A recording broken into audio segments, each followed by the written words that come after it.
आपण पाहत आहात KS news Marathi. Umadi police station हद्दीत चोरांचा धुमाकूळ। सोन्याळ येथे हॅटसन दूध डेअरीकडून 1 लाखाचा ऐवज लंपास। 15 दिवसात तिसरी चोरीने डेअरी चालकातून भीतीचे वातावरण।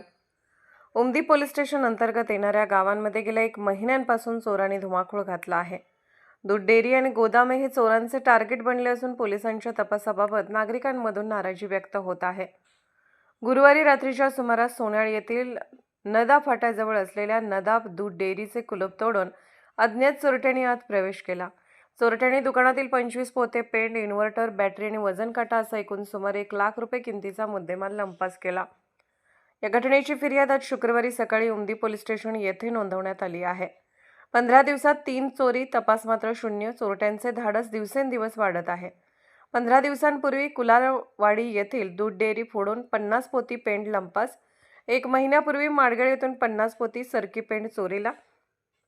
काल रात्री सोन्याळ येथील नदाब डेअरी फोडून 1 लाखाचा ऐवज लंपास।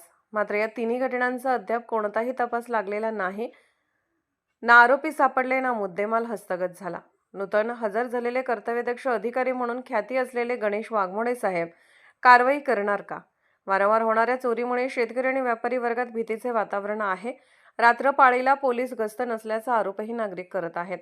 कायदा सुव्यवस्थेसाठी कडक म्हणून ओळखले जाणारे उमदी पोलीस स्टेशनचे अधिकारी गणेश वाघमोडे साहेब या चोरट्यांच्या मुसक्या आवळणार का, असा सवाल आता नागरिक विचारत आहेत। पोलिसांनी तातडीने गस्त वाढवून आरोपींना अटक करावी अशी मागणी गावकऱ्यांनी केली आहे। केएस न्यूज मराठी चॅनलला लाईक करा, शेअर करा आणि सबस्क्राईब करा।